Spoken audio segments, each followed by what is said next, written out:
I, 25F, and my BF Harris, 26 meters, have been dating for about a year and a half. We met through mutual friends at an art gallery opening. When we first met, he had just broken up with his ex Kelly, 24F, 2 weeks before. He was very upfront about this when we started talking and told me they had ended things mutually and blocked each other everywhere. I was hesitant at first because of how recent the breakup was, but Harris was so charming and convincing when he told me he was completely over her and ready to move on. Some background about our relationship: Harris is a successful contemporary artist who specializes in mixed media installations. He has regular art shows every couple of months and has built quite a following on social media over the past few years. His work has been featured in several prestigious galleries in our city, and he's known for his unique style that combines traditional painting with digital elements. When we first started dating, everything seemed perfect. He was attentive, caring, and made me feel like the most special person in the world. He would leave little sketches for me to find in my bag, and he even painted a beautiful portrait of me for my birthday. We moved in together after 6 months because we were practically living at each other's places anyway. His family, especially his sister Diana, 28F, welcomed me with open arms. My parents, who are usually skeptical about artists because of their unstable careers, absolutely adored him after seeing how successful and responsible he was. About Kelly, she's also an artist but works mainly with photography and digital art.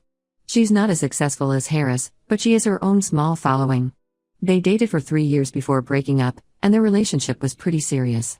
According to Harris, they split because they wanted different things in life. She had received an opportunity to move to Paris for her art career, while he wanted to stay here where he had already established himself. He told me they had both agreed it was better to end things cleanly rather than try long distance. I never had any issues with her until recently, although I'd never actually met her in person. The problem started about 3 months ago when I discovered that Harris and Kelly had only unfollowed each other instead of blocking each other like he claimed. I found this out by accident when I was using his phone, with his permission, to order food, and a notification from her popped up. She had commented on his latest artwork saying how much she loved the new direction he was taking and how it reminded her of his earlier work. It wasn't anything inappropriate, but it bothered me that he had lied about blocking her. When I confronted him about it, he seemed surprised that I was upset. He said he didn't think it was a big deal and that they occasionally interacted on social media because they share mutual friends in the art community. He explained that completely blocking her would have been awkward since they often get invited to the same gallery openings and art events. He promised to be more transparent about their interactions in the future.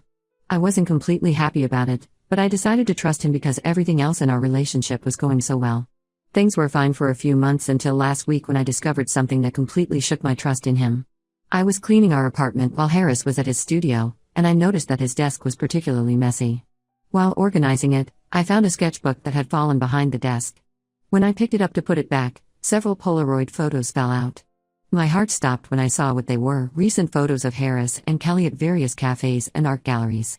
They looked very comfortable with each other in the photos, sitting close together and laughing. The dates on the photos showed that they were from the past 3 months, which meant he had been meeting her secretly throughout this time. I confronted Harris when he got home. At first, he tried to downplay it, saying they were just catching up as friends and discussing art. But when I pressed him about why he had hidden these meetups from me, he admitted that he and Kelly had been meeting regularly to discuss art and their careers. He said he didn't tell me because he knew I would overreact since I had been weird about their social media interactions. What really hurt was finding out that Kelly has been showing up to his private art sessions, something he hosts for selected artists twice a month at his studio. These sessions are exclusive, and artists have to be personally invited by Harris to attend. He never mentioned to me that Kelly was part of these sessions, even though I had specifically asked him to let me know if they ever met in person. He tried to justify it by saying it was purely professional and that Kelly is still part of his art circle. His sister Diana has always told me that I'm the best thing that ever happened to Harris and that Kelly was toxic for him. According to Diana, Kelly used to manipulate Harris into doing things her way and would throw tantrums if she didn't get her way. She would allegedly use her mental health as a way to control him, threatening to harm herself if he didn't do what she wanted. This makes me even more concerned about them meeting secretly. I packed a bag and went to stay with my best friend Amy, 25F. She thinks I'm right to be upset and says that Harris's behavior is suspicious. Harris has been calling and texting constantly since I left, saying he'll cut contact with Kelly if that's what I want, but I don't know if I can trust him anymore. He sent me long messages explaining how Kelly is just a friend now and how he never meant to hurt me, but all I can think about is how easily he lied to me for months. Some of our mutual friends think I'm overreacting. They say that it's natural for exes to remain friends, especially in close-knit communities like the art world. But I can't shake the feeling that there's more going on than Harris is admitting to. The secret meetings, the hidden photos, the lies about their contact, it all feels wrong. I feel like an idiot for not seeing the signs earlier. Was I naive to believe him when he said he was over her? Should I have been more suspicious when he lied about blocking her? I've never been the jealous type, and I don't want to be controlling, but this situation has made me question everything. Ida for considering ending our relationship over this? Am I overreacting? I keep going back and forth between feeling justified in my anger and wondering if I'm making too big a deal out of this. Edit. Just to clarify, I've never had issues with Harris having female friends. He has several close friends who are women, and I've never felt threatened by any of them. This is specifically about him lying about meeting his ex. Update 1, it's been 2 weeks since my original post. A lot has happened during this time, and I needed some space to process everything before updating. I want to thank everyone who commented and offered advice. Reading your responses helped me realize I wasn't overreacting. After staying at Amy's for 5 days, I finally agreed to meet Harris at a neutral location, a cafe we'd never been to before. I didn't want to meet at our apartment because I was afraid I'd get emotional and give in too easily in a familiar setting. Amy waited nearby at another cafe, just in case things went badly. When we met, Harris looked terrible. He hadn't shaved, and it was clear he hadn't been sleeping well. He immediately started apologizing and pulled out his phone, offering to show me all his recent conversations with Kelly. I decided to look through them because I wanted the full truth. While there wasn't anything overtly romantic in their messages, what I found was still disturbing. Their conversations were frequent, sometimes multiple times a day, and very personal. They weren't just talking about art like he claimed. They discussed memories from their relationship, shared inside jokes, and talked about their families. There were messages about how Kelly's mom still asks about him, and how he sometimes misses their Sunday dinners together. It felt like reading conversations between two people who were more than just friends. During our talk, Harris finally confessed something that made my stomach turn. Kelly had kissed him at one of their meetups about a month ago. According to him, they were alone in his studio after everyone else had left an art session. They were looking at some of his old work, pieces he had created while they were together, and she suddenly kissed him. He claims he pushed her away immediately and told her it was inappropriate, but he didn't tell me because he was afraid of how I would react. He said he stopped meeting her one-on-one after that incident but still allowed her to attend his art sessions because it would look unprofessional to exclude her, and he didn't want to create drama in the art community. I was still processing this new information when my phone buzzed. Kelly had somehow found my private Instagram account and sent me a message. Her version of events was very different from Harris's. According to her, Harris had been sending her mixed signals for months. She said that during their meetups, he would often reminisce about their relationship and talk about how much he'd grown since then. She claimed he frequently mentioned missing their relationship and wondering how things could have been different if she hadn't wanted to move to Paris. She sent me screenshots of their conversations that Harris had conveniently deleted from his phone before showing me. In these messages, he had indeed said things like "I miss how we used to be and sometimes I wonder what if." There were also messages about how much he missed her family and their old routines together. In one particularly painful message, he told her that no one understood his art the way she did. When I showed these messages to Harris, his whole demeanor changed. He broke down crying and admitted that he had been confused about his feelings. He said he loves me, but seeing Kelly again had brought up unresolved emotions from their relationship. He swore he never physically cheated beyond the kiss she initiated, but he acknowledged that his behavior was emotionally inappropriate. That's when things got even more complicated. Diana called me out of the blue. Apparently, Kelly had reached out to her as well. Diana was furious with Harris and revealed something that made my blood run cold. This was exactly how his relationship with Kelly had ended. She had caught him maintaining inappropriate relationships with 2 of his previous exes, always under the guise of staying friends and maintaining professional connections. Diana had kept this information from me because she thought Harris had changed and didn't want to ruin our relationship. After Diana's revelation, several people from Harris's art community started reaching out to me. Some defended him, saying I was overreacting and that maintaining connections with exes is normal in their circle. But others shared similar experiences of him being sketchy with boundaries. One woman told me he had done the same thing to her friend, kept his ex around while dating someone new, always blaming it on professional necessity. I'm still staying at Amy's. Harris's art community has basically split into 2 camps. His close friends support him and think I'm being unreasonable. They say I'm trying to control who he can be friends with and that I'm threatening his career by making him cut ties with another artist. But others, especially those who've known him longer, have reached out to share similar stories about his pattern of keeping exes around as backups. Kelly has apparently quit attending his art sessions, but honestly, I don't know if I believe in anything either of them say anymore. Harris keeps sending me long messages about how he'll change and how he'll prove that I can trust him, but Diana's revelation about his past behavior makes it hard to believe him. Amy thinks I should just end things now and move on, but it's not that simple. We live together, we share friends, and our lives are deeply intertwined in the art community. Plus, there's a part of me that still loves him and wants to believe he can change. I'm going to take more time to think about what I want to do. For now, I've told Harris I need space, and I've muted both him and Kelly on social media. I can't deal with seeing their names pop up constantly. I never thought I'd be in this situation. I always prided myself on being understanding about friendships with exes, but this feels different. It's not about them being friends, it's about the lying, the secret meetings, and the emotional intimacy they maintain behind my back. I'll update again when I've figured out what I'm going to do. Thank you all for your support and advice. Note, to those asking about my living situation, I can stay with Amy as long as I need to. She has a spare room and has been incredibly supportive through all of this. Update 2. It's been a month since my last update, and things have taken an unexpected and honestly devastating turn. I thought I had uncovered all of Harris's lies, but I was wrong. There was so much more beneath the surface. Last week, I finally went back to our apartment to collect more of my things. I had texted Harris beforehand to make sure he wouldn't be there because I wasn't ready to face him yet. He told me he would be at an art show in another city for 3 days, so it seemed like the perfect time. When I arrived at the apartment, I heard movement inside. At first, I thought Harris had lied about being away, but when I opened the door, I still had my key. I found Kelly there. She looked just as surprised to see me as I was to see her. When I demanded to know what she was doing in our apartment, she showed me a key and said Harris had given it to her to feed his fish while he was away. Here's the thing, we don't have any fish. We never had any fish. We had talked about getting some when we first moved in together, but we never did. When I pointed this out, Kelly's face changed. She sat down on our couch and just started crying. What she told me next made me feel like my whole world was crumbling. She and Harris had never actually stopped seeing each other during those 2 weeks before he met me. Their public breakup was staged because Kelly had gotten an opportunity to study at a prestigious art school in Paris for 6 months.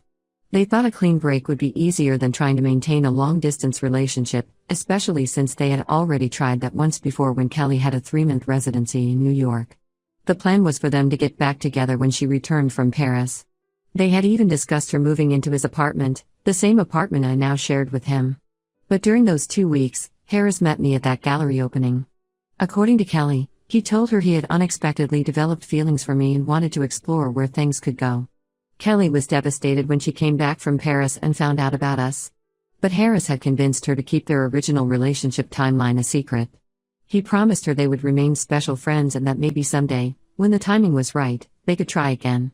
He kept telling her that what we had wasn't as deep as their connection, that I didn't understand his art the way she did. I called Diana immediately after Kelly left, needing to know if any of this was true. Diana broke down and admitted she knew parts of it but not everything. She knew about the staged breakup but thought Harris had genuinely chosen to move on with me. She had no idea he had been stringing Kelly along this whole time. Diana also revealed more about Harris's past relationships. Apparently, this was his pattern. He kept all his exes around as backups, telling each one she was special and different from the others. He would maintain these connections under the guise of professional networking, always leaving the door open for possible reconciliation. What makes me feel even more stupid is that there were signs I had missed. The way he would get defensive about his phone. How he always had work meetings that ran late on certain days. The fact that he insisted on keeping a small studio apartment as his workspace even though we had plenty of room in our apartment for a studio. Kelly showed me years' worth of messages between them. Even during the Paris period, they had never really stopped communicating. She shared their video call logs, showing regular late-night conversations that happened while I was asleep in the next room. There were emails about their future plans and how they just needed to wait for the right time. I feel physically sick thinking about how I was living my life, planning a future with someone who had been maintaining a whole separate emotional relationship behind my back. Every time he said he was working late at his studio, every business trip, every art show, I now question everything. The worst part is that some of our mutual friends knew pieces of this story but never said anything. They thought it wasn't their place to interfere, or they believed Harris when he said he was just maintaining professional connections. I haven't confronted Harris yet. He's still at his art show, probably thinking everything is fine. Kelly promised to send me copies of all their communications before I decide what to do next. She says she wants to make things right, but I don't know if I can trust her either. After all, she knew about me and still maintained this relationship with him. I'll update again once I figure out how to handle this situation. Right now, I'm just trying to process the fact that my entire relationship was built on lies. Update 3, final update. 2 months have passed since everything blew up, and I wanted to share how things finally ended. Honestly, the aftermath has been both devastating and liberating. After my last update, I decided to confront Harris. I waited until he returned from his art show and met him at his studio. I chose the studio because I knew it was where he had been meeting Kelly all this time, and I wanted him to feel uncomfortable. I showed him all the evidence Kelly had given me, including their video call logs, emails, and messages. His reaction was exactly what Diana had warned me about. He tried to manipulate the situation. First, he claimed Kelly was lying and had fabricated the evidence. When I pointed out that Diana had confirmed everything, he switched tactics and started crying, saying he was lost and confused about his feelings. He even tried to blame his behavior on the emotional intensity of being an artist and how normal people couldn't understand the deep connections artists form with each other. What he didn't expect was for Kelly to post a long statement on social media the next day. She exposed their entire history, including screenshots of their conversations where he talked about keeping me in the dark. She also revealed how he had manipulated both of us, telling her they had a future while promising me I was the only one who mattered. The fallout in the art community was immediate and intense. Several other women came forward with similar stories about Harris. 2 of his previous girlfriends shared how he had kept them as backups while dating other people, always using his art career as an excuse to stay in touch. One woman even revealed that he had been seeing her during his early days with Kelly. His art career has taken a significant hit. 3 galleries have canceled his upcoming shows, citing personal conduct concerns. Many artists have withdrawn from his private sessions, and his social media following has dropped considerably. He tried to do damage control by posting a public apology, but it backfired spectacularly when people found inconsistencies between his statement and the evidence Kelly had shared. I've blocked Harris on every platform possible. I had to change my phone number because he kept calling from different numbers, leaving long voicemails about how he's going through a spiritual awakening and needs time to find himself. According to Diana, he's now claiming that this whole experience is inspiring new art pieces about love, loss, and redemption.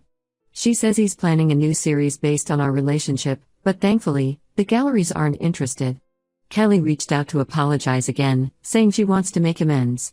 She offered to help me recover my belongings from the apartment, but I told her I needed space from everyone involved in this mess. Diana helps me stay updated about necessary things, and apparently, Harris is now dating someone new, another emerging artist from his circle. Diana says it's already following his usual pattern. The art community has been surprisingly supportive of me. A different art collective, one that has no connection to Harris or Kelly, invited me to join their events. Some of them had apparently had similar experiences with artists using their professional network to maintain inappropriate relationships. I've moved into my own apartment now. It's small but it's mine, and there are no memories of Harris here. Sometimes I miss the relationship I thought I had, but then I remember it was all built on lies. Every happy memory is tainted by the knowledge that he was maintaining his relationship with Kelly the whole time. Some people have suggested therapy, but right now, I'm finding peace in my work and friends. Amy has been incredible through all of this, and my other friends have really stepped up to support me. I'm focusing on healing and rebuilding my life. I've learned valuable lessons about trust and boundaries, and I'm taking time to focus on myself before even thinking about dating again. To everyone who supported me through this, thank you. Your comments helped me stay strong when I was doubting myself. And to those who are in similar situations, trust your gut. If something feels wrong, it probably is. I won't be updating again. This chapter of my life is finally closed.